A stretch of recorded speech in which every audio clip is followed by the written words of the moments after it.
Les méchants de One Piece, c'est quelque chose. Ce sont des personnages souvent très flippants avec un passé, un but et un avenir. Car c'est très rare ceux qui rendent l'âme, ceux qui touchent le fond. Et ceux qui le font, eh bien, c'est pas souvent pour de bon. Il y a même des retours assez étonnants. Mais ce qui est sûr, c'est qu'Oda sait les introduire et les développer. Il l'a montré une nouvelle fois avec les derniers en date, les 100 bêtes, l'équipage de Kaido. Et parmi ceux-là, on a les calamités, qui nous intéressent absolument pas ici. Mais les Tobiropo, oui. Déçu ou pas, on va voir ça sur Raftel Hill. En tout cas, on tient à le dire, leurs designs sont vraiment réussis. Et ici, on va voir leur vie entière, tout ce qu'il y a à savoir sur eux. Il y aura aussi un chouïa de théorie, mais vraiment pas grand chose. Et petite précision, ce soir, il y aura un quiz à 21h30 après le match. Et comme d'habitude, ce sera sur Twitch. Mais par contre, le quiz, ce ne sera pas sur One Piece, mais ce sera bien sur Naruto. Et oui, on change un peu, mais vous inquiétez pas, ça va être super sympa. Et surtout, on compte sur vous. Et place à la vidéo. Allez, c'est parti! Les Tobiropo. En voilà un nom bien étonnant pour des méchants. On va pas se mentir, leur ressemblance avec les membres du Spinine est présente. Entre Wuzu et Black Maria, c'est assez flagrant. Mais on verra ça un peu plus tard. Tobiropo, ça veut dire Flying Six Follow, ou les 6 guerriers volants. Non, c'est pas parce qu'ils savent voler. D'ailleurs, il y en a aucun qui sait... Ah si, pardon, il y en a un qui sait voler. C'est même traumatisant. Mais c'est sans doute car ils sont au-dessus de la masse et sans bêtes. D'ailleurs, il semblerait que ce nombre de 6 soit fixe. Il ne peut pas y en avoir plus et il ne peut pas y en avoir moins. Queen le confirme en disant qu'il allait libérer une place parmi ce groupe et qu'il donnera une promotion à qui lui ramène la tête de Luffy. Du coup, tous peuvent y accéder s'ils en ont la force, même les gifters. Et aujourd'hui, ce groupe a été dévasté par les Mugiwara. Numéro 1, le petit. On commence par l'un des deux premiers à avoir été révélé, Page One, le plus jeune des Tobiropo et le moins respecté surtout. Son histoire, elle est très liée à sa sœur Ulti, forcément. Ils sont tous les deux nés dans le milieu de la piraterie. Leur père était un grand pirate, un ami de Kaido, mais il est mort alors que ces deux-là n'étaient que des enfants. Par respect envers cet homme, Kaido les a pris sous son aile et il en a fait ses pupilles. Mais cet environnement était fort violent, tellement que les enfants ont dû se faire une place. Page One n'était pas tellement du genre à vouloir bouger, il était beaucoup trop timide. Mais Ulti par contre, elle a tout fait pour monter. Elle s'est introduite dans la salle au trésor de Kaido et elle y a volé 2 fruits du démon qui étaient entreposés. Elle aurait pu prendre celui de Yamato, mais non. Elle en a mangé un et elle a donné le second à son frère. Depuis, Page One est un Zoan antique, celui de l'Allosaure. Et d'ailleurs, il est aussi devenu un capitaine pirate, même si on n'a jamais vu son navire ou son bateau. Avec l'arrivée des Mugiwara sur Wano et le trouble engendré, il va être envoyé pour les arrêter. Il va débarquer sous sa forme de dino pour tout dévaster et récupérer le trouble fait. Le fameux Sanji, le vendeur de soba. Il va lui résister sous sa forme normale. Zoan antique oblige, mais dès que celui-ci enfilera sa combi, eh bien pouf, il sera fini rapidement. Plus tard, il sera officiellement présenté, il aura pour ordre d'attraper Yamato. Mais lui et sa sœur tomberont sur Luffy et ils se feront défoncer. Bon, surtout lui, c'est un des rares persos à n'avoir jamais eu de victoire. Même dans son combat contre Usopp et Nami, même s'il dominait, il ne sera pas le plus performant. Et il finira ensuite par se prendre un coup ampli du haki de Mama. Ah, le pauvre Page One. Et d'ailleurs, petite anecdote, l'Allosaure est un dinosaure qui sait nager et qui le faisait très souvent. L'info a été découverte durant l'arc Wano. Et Oda, qu'est-ce qu'il a fait? Eh bien, il a changé tout ça immédiatement. Il a modifié le design de la queue de Page One. Numéro 2, la violente. La seconde Tobiropo ici, c'est évidemment la sœur du jeune Page One, Ulti. Son background est exactement le même. Ulti, elle a 22 ans. Elle est donc un peu plus âgée. Mais n'oubliez pas que c'est elle qui a volé les 2 fruits du démon à Kaido. D'ailleurs, elle considérait le Yonko comme son père adoptif et elle est prête à tout pour avoir sa reconnaissance. Même si parfois elle lui manque un petit peu de respect. Sa première apparition se fait en même temps que celle de la plupart des Tobiropo, lors de la grande fête. Elle reçoit l'ordre de mission d'attraper Yamato. Elle tombe sur Luffy. Elle chute face à Yamato. Elle le poursuit. Elle se frite avec Usopp et Nami. La scène déjà, elle est très marquante. Elle a quand même essayé de défoncer le crâne de Nami à l'époque, en lui disant d'avouer que son capitaine ne serait pas le roi des pirates. Sans succès, évidemment. Merci Otama. Elle aussi, elle se fera avoir par Big Mom, transpercée par son super laser. Mais elle va encore et encore se relever. Et ça, c'est juste pour que Nami brille un peu avec Zeus. Pauvre Ulti. D'ailleurs, on ne sait toujours pas quel grand sourire elle cache sous son masque. Numéro 3, l'homme-poisson.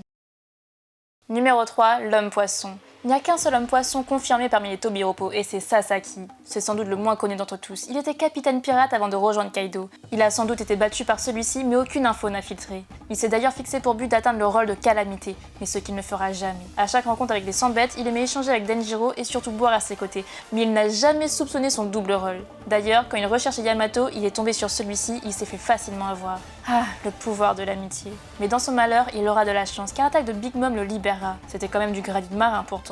Il se fritera ensuite avec Yamato pour prendre Momo, mais ce sera Franky son véritable ennemi. L'opposant lui fera mal avec le Franky Shogun et il dévoilera son fruit du démon, le Ryu no Mi modèle Triceratops. Et ça, cette crêpe qui tourne, ah là là, quelle tristesse, c'est vraiment dommage. C'est bien la fin d'un mythe. Et d'ailleurs, petite mention spéciale pour Franky qui vient de montrer qu'il était capable de battre un Tobiropo sans aucune égratignure. Et on en profite aussi pour parler d'une petite théorie qui circulait pas mal. C'était que Sasaki était le fils de Tom. Son allure de marin, ses attributs d'homme poisson et son combat contre Franky semblaient vraiment le montrer. Mais là-dessus, Oda n'a absolument rien dit pour l'instant. Numéro 4, l'araignée. Black Maria est une excellente Tobiropo. Elle est sûrement plus forte qu'Ulti. Son passé quand même, il est assez trouble. Elle a rejoint les 100 bêtes à un certain moment. Mais on ne sait ni comment, on ne sait ni pourquoi, et on ne sait pas si elle a mangé son fruit du démon avant ou après. C'est le fameux fruit du Rosamiga Grovogelis. Mais à l'époque, elle avait totalement honte de sa forme animale. Elle a alors demandé des drogues à Queen pour changer tout ça. C'est un peu à la Chopper, mais un petit peu plus violent. Depuis, elle n'a plus de forme full animale. C'est une forme semi avec des pattes qui sont indépendantes. Et avec des yeux. D'ailleurs, on croyait que c'était un smile au début, mais Oda a bien précisé que ça ne l'est pas.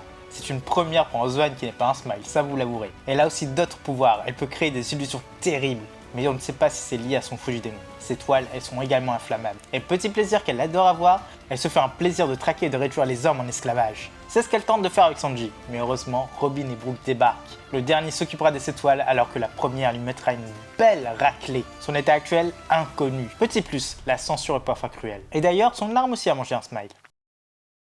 Numéro 5, l'infiltré.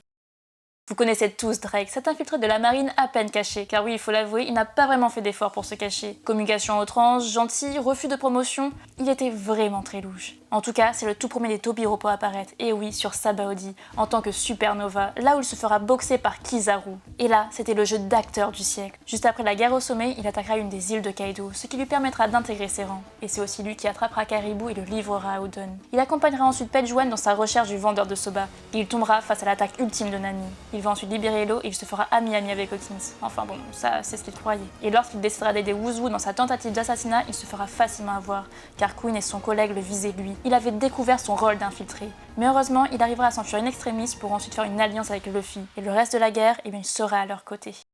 Numéro 6, le recherché.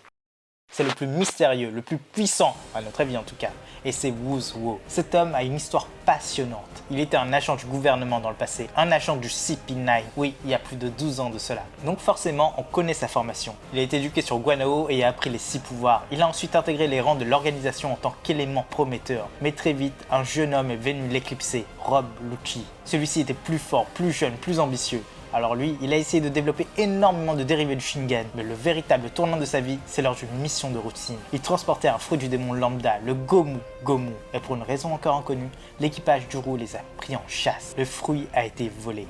À son retour, il fut jeté en prison. Il passa des années à Impel pour un crime qu'il n'avait pas commis. En tout cas, ce n'était pas du tout un crime. Et c'est là qu'il a entendu parler de Nika. Un geôlier lui en a parlé. Ce soi-disant personnage qui libérait tout le monde en dansant. Mais le geôlier, il a disparu.